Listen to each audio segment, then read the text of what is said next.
तो दोस्तों, सवाल जवाब की इस एक और वीडियो में आपका बहुत बहुत स्वागत है। आज की इस वीडियो में मैं आप ही में से किसी एक व्यूअर का एक सवाल ले रहा हूं, जहां पे उन्होंने ये पूछा है कि कार्यपालिका और विधायिका के बीच में क्या अंतर होता है। अब वैसे तो मैं आपको कार्यपालिका, विधायिका, न्यायपालिका अलग अलग टॉपिक्स को पढ़ा चुका हूं, लेकिन फिर भी ये बहुत सारे बच्चों का क्वेश्चन बनता है कि हमें इसके बीच का अंतर समझ में नहीं आता है। तो आज मेरी कोशिश होगी कि मैं आपको आसान से आसान शब्दों में इस कॉन्सेप्ट को समझा दूं। तो देखो, यहाँ पे 3 शब्द हैं। एक है विधायिका, दूसरा कार्यपालिका और तीसरा न्यायपालिका। न्यायपालिका क्या होती है आपको अच्छी तरीके से पता है कि जिसके अंदर कोर्ट्स आते हैं और कानून तोड़ने वालों को वो सजा देते हैं, मतलब कानून की सुरक्षा करना उनका काम होता है।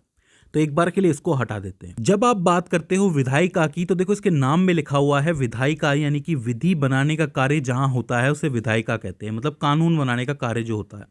अब कानून जो होता है वो आपका केंद्र स्तर पर भी बनता है और राज्य स्तर पर भी बनता है। केंद्र स्तर की अगर आप बात करोगे तो कानून बनाने के लिए एक पूरी व्यवस्था होती है जिसको आप कहते हो संसद। अब संसद में क्या है कि 2 सदन होते हैं, एक आपका लोकसभा और राज्यसभा। अब आपको पता है कि लोकसभा में वो लोग बैठते हैं जिनको जनता डायरेक्टली चुनती है, निर्वाचित होकर वो आते हैं। और राज्यसभा में वो लोग बैठते हैं जिन्हें राज्य चुनता है, या फिर अध्यापक चुनते हैं या राष्ट्रपति चुनता है, वो लोग बैठते हैं। अब देखो, यहीं से मेन अंतर शुरू होता है आपका कार्यपालिका में और विधायिका में। ध्यान से समझना है इस बात को। जितने भी लोग लोकसभा में आते हैं चुन के, यानी कि जीत के आते हैं, निर्वाचित होके आते हैं, वो कई पार्टीज से हो सकते हैं। मान लेते हैं कि 3 पार्टीज हैं, एक है एक्स, एक है वाई और एक है जेड। अब ये जो एक्स वाई जेड के जितने भी लोग जीते हैं, हो सकता है कि एक्स के लोग ज्यादा हों, वाई के थोड़े कम हो और जेड के बिल्कुल ही कम हो। तो अब अगर कोई कानून बनाना हो तो तीनों पार्टियों के जितने भी लोग जीते हैं, हर एक आदमी का वोट जो है वो गिना जाएगा, मतलब सबकी राय ली जाएगी, सबका वोट लिया जाएगा। उदाहरण के लिए मान लो कि कोई कानून बनाना है तो सबके सब उसके ऊपर वोट करेंगे कि वो उस कानून को मानते हैं कि नहीं। मान लो कि वाई पार्टी ऐसी है जो वो कहती है कि कानून आना चाहिए, एक्स पार्टी के थोड़े से लोग कहते हैं कि कानून आना चाहिए, बाकी लोग मना कर रहे हैं। तो जिसके पास भी बहुमत होगा कि कानून आना चाहिए या फिर नहीं आना चाहिए, उस हिसाब से कानून बनता है। तो इसका मतलब कानून बनाने में इन सब की भूमिका होती है। अब अगर कानून बन जाता है तो कानून लागू भी करना पड़ेगा, तो उसी कानून को लागू करने का काम जो है वो आपकी कार्यपालिका करती है। अब सवाल उठता है कि कार्यपालिका में कौन से लोग होते हैं। देखो, कार्यपालिका का हेड होता है राष्ट्रपति, जो कि नाम का होता है, आपको पता है। उसके बाद होता है उपराष्ट्रपति, क्योंकि उसका पद आता है, क्योंकि ये वरीयता क्रम है, आपको पता है वरीयता में सबसे ऊपर आता है आपका राष्ट्रपति, फिर उपराष्ट्रपति। इसके बाद आता है प्रधानमंत्री और मंत्रिपरिषद। अब ये प्रधानमंत्री और मंत्रिपरिषद कौन होंगे?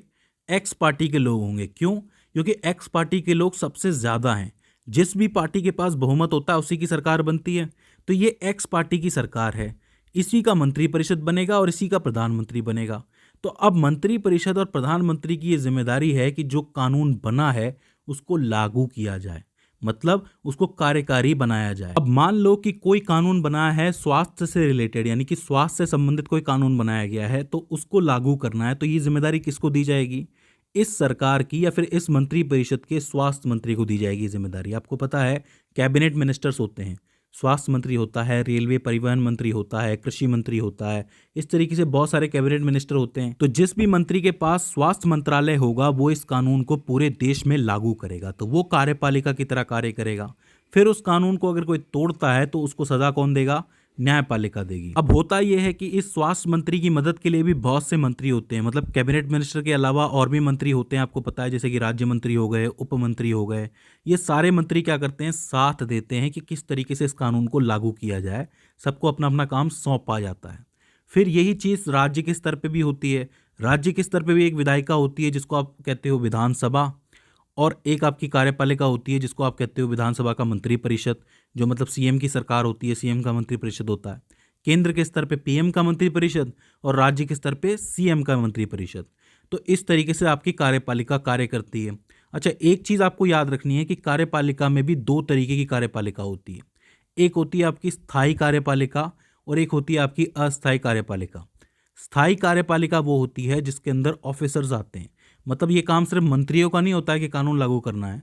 कुछ एक ऑफिसर्स भी होते हैं जो कि सीधा सेंटर के अंडर काम करते हैं, जैसे कि आपने आईएएस देखे होंगे, आईपीएस देखे होंगे, आईएफएस देखे होंगे। ये जितने भी लोग हैं ये सारे स्थायी कार्यपालिका में आते हैं। ये 60 वर्ष की उम्र तक या 65 वर्ष की उम्र तक कार्य करते हैं, इसीलिए इनको स्थायी कहा जाता है। वहीं दूसरी तरफ जो मंत्री होते हैं वो सिर्फ 5 साल के लिए आते हैं, जैसे मैंने स्वास्थ्य मंत्री की बात करी या राज्य मंत्री, उप मंत्री, ये सिर्फ 5 साल के लिए आते हैं। हो सकता है कि 5 साल के बाद सरकार गिर जाए या बदल जाए, तो ऐसे में इन्हें अस्थायी कार्यपालिका कहा जाता है। तो आई होप अब आपको समझ में आया होगा कि विधायिका और कार्यपालिका में क्या अंतर होता है। दोस्तों, अगर आपके मन में भी ऐसा कोई सवाल आता है तो आप हमें कमेंट सेक्शन के अंदर पूछ सकते हैं। तो दोस्तों, आज की इस वीडियो के अंदर बस इतना ही। See you in the next one.